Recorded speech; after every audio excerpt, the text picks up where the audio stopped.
Namibia is one of the best destinations in the world for road trips, but it's also the second least densely populated country in the world. Located in southern Africa, its remoteness means that although the country's goods are affordable if you have a strong currency, gas and renting cars is not cheap. This makes Namibia a destination that can easily cost $1 to $200 per day, even more if you join a tour. I was shocked by how little I spent. I travel full time, and this has been by far my cheapest month traveling all year. I'll do a quick breakdown at the end of the video. And it gets even more expensive if you're traveling around on your own, which is what I did. I literally flew out to Namibia, no expectations whatsoever. People warned me against it. They said, don't go, you're gonna spend a lot of money. And I told myself that I was gonna find a way to do it on the cheap. So let's start with number one. So what I did is I knew that I needed a group of people to travel with. And that was gonna be really hard because I'm on my own. So I started going online, Facebook groups, couch surfing, different local groups in Namibia trying to find people to travel with. Now I got extremely lucky because there was one couch surfer who he himself was organizing a group and he was looking for people to travel with. And the dates matched perfectly. And so I sent him a message, we started talking, I jumped on a call with him, actually got me to get introduction from the 3 other people that were joining the group in order to make sure that I felt safe and comfortable. And that was something that was really important to me because at the end of the day, like, I'm traveling with strangers and I know that you can just go through a travel agency and travel with strangers, but there is nobody in charge except for the person that I was traveling with in the group that he'd set up.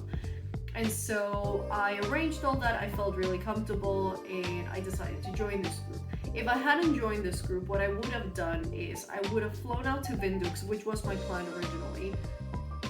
And from there, what you can potentially do is go to different hostels. If you haven't been able to find people online, and believe me, there are people online to travel with. Like, this is the #1 thing that people do if they're traveling alone. If not, I would have just gone to hostels where they have boards and you can actually either post or write down that you're looking for people to travel with. You can give people like a general idea of what your schedule is going to be like or the things that you want to do, and you can organize a trip together with other people. That's really going to keep your expenses down. Now, if you hire an agency, we're talking at least camping, right? Anywhere between $150 to $200 per day if you join an agency. So if that's not an option, you can join one of these agencies, and it's much cheaper to book it on the ground. So the next tip would be spontaneous. Can you actually travel to Namibia without any plans, knowing that it's going to be a lot better for you and a lot more affordable if you just go on the ground and start asking for prices on the ground? Because if you're looking for prices online, they're gonna know that they can charge you more. However, if you're already on the ground, you will always get cheaper prices, whether it's accommodation, transportation, or even a travel agency if you need to join one. So that's what I did. I was spontaneous and it paid off. But it really depends on the time of the year. If you're traveling during high season, which is December, January, then yes, you will find a lot more people, but then prices will be a lot higher. I was there during the winter months, Namibia's winter months, and got very lucky, but again, it's a risk. It's a risk. I did come across a few people who had a really hard time finding people to go with to certain destinations. When it comes to car rentals, again, if you can do it in person, that would be a lot better, but it really depends. It depends on the season, because if it's high season, chances are there won't be any cars available. So that's something that you're risking, but I believe that you will always be able to find a car no matter what. Now, depending on the route that you're taking, you might not even need a bigger car. Maybe a smaller car will suffice, but if you're going into really remote areas, you're gonna need a big car and you're gonna need a 4x4.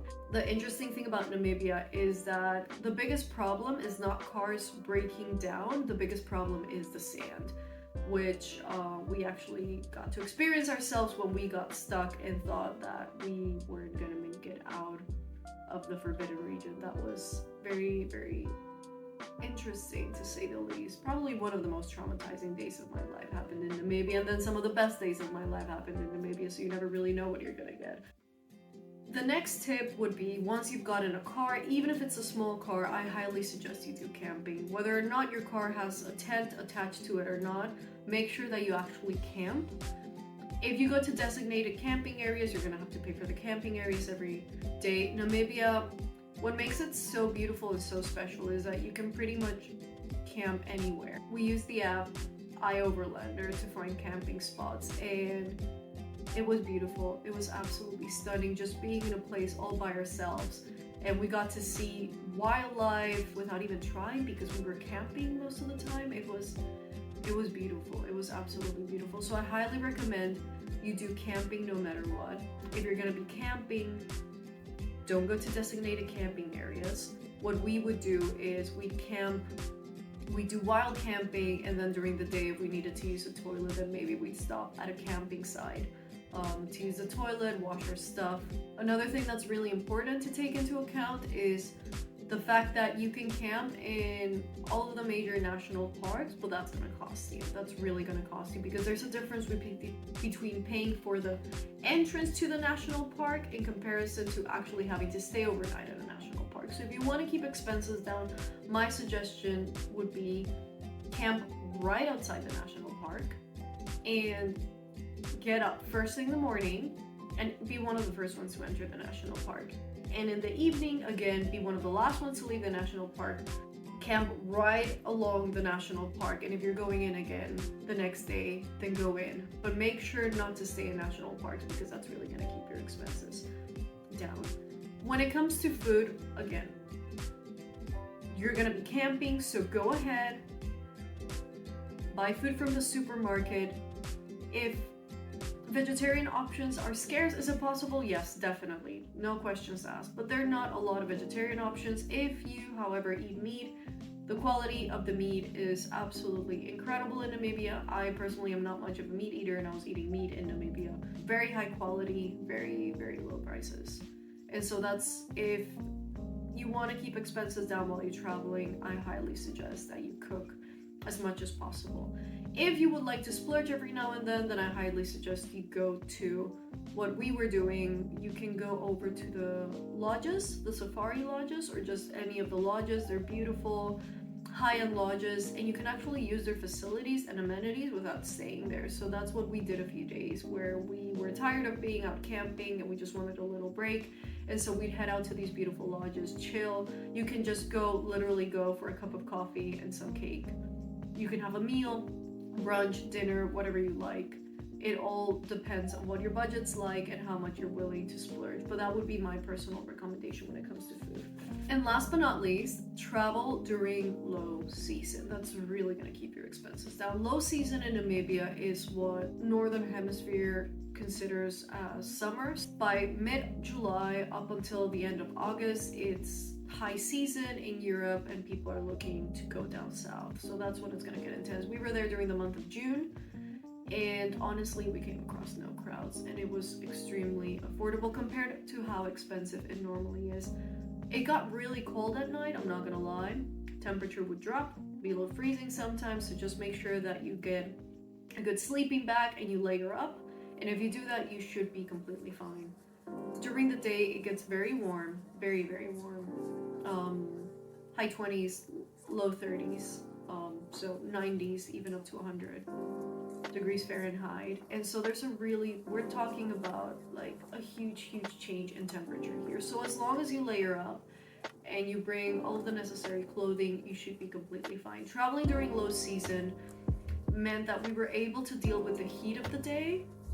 It's a desert after all. Most of Namibia is a desert, and it can get extremely intense during Namibia's summer months. But by traveling during winter, yes, it got hot, but the weather was still pretty manageable, and then it just got really cool at night. But that meant that we were able to skip the crowds and have many of the places that we normally see online all to ourselves, and that was completely priceless. So if you want to keep prices down, go ahead and travel there during the early summer months, late May, June, to make sure that you make the most of the practically no crowds and low prices. And now for the total expenses. I spend most of the month of June in Namibia. I use a travel spend app to keep track of my expenses. I spent 1270 in June, but I was in Oslo the first few days of the month. That's where I flew out from.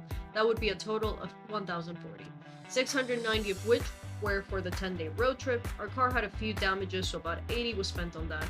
The rest were used in accommodation, hostels or private rooms and guest houses, transportation and meals, half of which came from the supermarket.